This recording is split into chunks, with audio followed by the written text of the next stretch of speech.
భక్తులకు మెరుగైన సేవలు అందించడమే లక్ష్యంగా సంచలన నిర్ణయాలు తీసుకున్న టీటీడీ పాలక మండలి మరో కీలక నిర్ణయం తీసుకుంది. తిరుమల ఆనంద నిలయం అనంత స్వర్ణమయం దాతలకు వీఐపీ బ్రేక్ దర్శనం కల్పించనుంది. 2008లో టీటీడీ సంకల్పించిన ఈ పథకాన్ని కొన్ని అనివార్య కారణాల వల్ల నిలిచిపోయింది. దీంతో ఈ పథకానికి విరాళం ఇచ్చిన దాతలకు అర్చనానంతర దర్శనం కల్పించాలని నిర్ణయం తీసుకున్నారు. అయితే ఇప్పుడు అర్చనానంతర దర్శన సేవ లేకపోవడంతో ప్రస్తుత పాలక మండలి ఈ పథకం దాతలకు ప్రత్యామ్నాయంగా వీఐపీ బ్రేక్ దర్శనం కల్పించాలని నిర్ణయం తీసుకుంది. కలియుగ వైకుంఠాన్ని స్వర్ణమయమయంగా మార్చేందుకు ఒకానొక సమయంలో ఆనంద నిలయం అనంత స్వర్ణమయం ప్రాజెక్టు తెరపైకి వచ్చింది. టీటీడీ పిలుపు మేరకు కేజీల కొద్ది బంగారంను విరాళంగా సమర్పించారు భక్తులు. అనుకున్న దానికంటే రెట్టింపు స్పందన వచ్చింది. అనివార్య కారణాల వల్ల ఆ ప్రాజెక్టుకు అర్ధాంతరంగా బ్రేక్ పడడంతో ప్రాజెక్టుకు విరాళం ఇచ్చిన భక్తులకు కల్పించాల్సిన సదుపాయాలు గత కొన్నాళ్లుగా నిలిచిపోయాయి. ప్రస్తుత పాలక మండలి ఆనంద నిలయం అనంత స్వర్ణమయం విరాళం ఇచ్చిన భక్తులకు శుభవార్త చెప్పింది. సిరుల తల్లి లక్ష్మీదేవిని తన వక్షస్థలంలో నివాసం ఉండేలా చేసిన వడ్డీ కాసుల వాడికి కాసుల వర్షం కురుస్తూనే ఉంటుంది. రాజాది రాజుల కాలం నుంచి శ్రీవారి ఆలయానికి సిరుల సెలయేరు కొనసాగుతూనే ఉంది. అందుకే స్వామివారికి నిత్యం వినియోగించే బంగారు వజ్ర వైడ్యూర్యాలు పొదిగిన ఆభరణాలు 1300 పైచీలకు ఉన్నాయి. అందుకే ది రిచెస్ట్ గాడ్ అని వెంకన్నని పిలుస్తారు. శ్రీవారి ఆలయ నిర్మాణంలో బంగారు గోపురం ప్రత్యేక ఆకర్షణ. 15వ శతాబ్దంలో ఆలయ గోపురానికి బంగారు తాపడం గురించి చరిత్ర చెబుతోంది. పాండ్య చోళరాజులు బహుకరించిన బంగారు రాగితో శ్రీవారి విమాన గోపురం విమాన ప్రాకారం చుట్టూ తాపడం చేయించినట్లు చరిత్ర చెబుతోంది. గర్భాలయ పటిష్టత ఆవశ్యం మేరకు 1957-58 నడుమ అష్టబంధన బలాలయ మహా సంప్రోక్షణ నిర్వహించారు. మేలైన అపరంజి బంగారంతో బంగారం తాపడం పనులు చేపట్టారు. అప్పటి నుంచి నేటికి ఆలయ విమాన గోపురం పటిష్టంగా ఉంది. అయితే బంగారు తాపడం కింది భాగం మరమ్మతులు చేయాల్సిన ఆవశ్యం ఉంది. అందుకని ఆలయ గోపురానికి 2008లోనే తాపడం పనులు చేయాలని అప్పటి TTD board chairman D Adikesavulu Naidu ప్రతిపాదన పెట్టి అనంత స్వర్ణమయ ప్రాజెక్టును తెరపైకి తీసుకొచ్చారు. 100 కోట్ల అంచనాతో 450 కేజీల బంగారాన్ని వినియోగించి శ్రీవారి ఆనంద నిలయాన్ని అనంత స్వర్ణమయం చేయాలని 2008 సెప్టెంబర్లో తీర్మానించింది పాలక మండలి.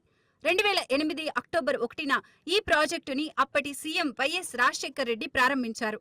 అదే రోజు అప్పటి కర్ణాటక సీఎం యడ్యూరప్ప ఈ ప్రాజెక్టుకు బంగారాన్ని విరాళంగా అందించారు. తర్వాత భక్తులు పెద్ద ఎత్తున ముందుకు వచ్చారు. విరాళాల స్వీకరణ ప్రారంభించిన నెలలోనే 83 మంది నుంచి 94.8 కేజీల బంగారం వచ్చింది. 187 మంది దాతలు 12.86 కోట్ల నిధులను స్వామికి సమర్పించారు. ఆనంద నిలయం అనంత స్వర్ణమయం ప్రాజెక్టుకు అనాది కాలంలోనే 270 మంది దాతలు స్పందించి భారీగా విరాళాలు అందించారు. దీంతో 2 దశలలో ప్రాజెక్టు పూర్తి చేయాలని నిర్ణయించారు. మొదటి దశలో శ్రీవారి ఆలయంలోని ఘంటా మండపం నుంచి హుండీ వరకు, 2వ దశలో వైకుంఠ ప్రదక్షిణ మార్గంలో బంగారు తాపడం చేయించాలని నిర్ణయించారు. అయితే ఈ బంగారు తాపడం పనులు ఆగమ విరుద్ధమని సుబ్రహ్మణ్య స్వామి హైకోర్టులో వాద్యం దాఖలు చేశారు.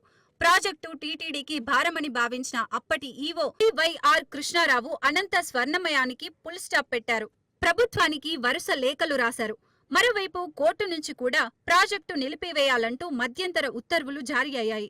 హైకోర్టు ఆదేశాల తర్వాత 2011 జనవరిలో సమావేశమైన టీటీడీ స్పెసిఫైడ్ అథారిటీ ప్రాజెక్టుకి భక్తులు ఇచ్చిన విరాళాలను వెనక్కి తీసుకోవడం లేదా ఇతర ప్రాజెక్టులకు మళ్లించుకోవచ్చునంటూ ఆఫర్ ఇచ్చింది. దీంతో 3 దాతలు 3 కేజీల బంగారాన్ని వెనక్కి తీసుకున్నారు. మరో 26 మంది 27 కేజీల బంగారాన్ని ఇతర ప్రాజెక్టులకు కానుకగా సమర్పించుకున్నారు. ప్రస్తుతం టీటీడీ వద్ద అనంత స్వర్ణమయానికి ఇచ్చిన 4,61 లక్షల రూపాయల విలువైన 60.28 కేజీల బంగారం అలానే ఉంది. అయితే విరాళం ఇచ్చిన దాతలకు అర్చనాంతర దర్శన సేవలు లేకపోవడంతో ప్రత్యామ్నాయంగా వీఐపీ బ్రేక్ దర్శనాలు కల్పించాలని టీటీడీ బోర్డు నిర్ణయం తీసుకుంది.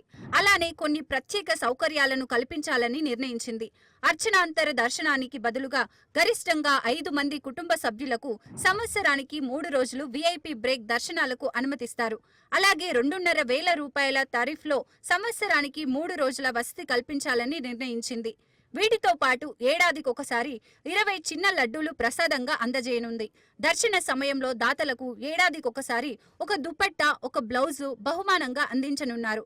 దాతల మొదటిసారి దర్శన సమయంలో 5 గ్రాముల బంగారు డాలర్, 50 గ్రాముల వెండి నాణం బహుమానంగా ఇవ్వనుంది టీటీడీ.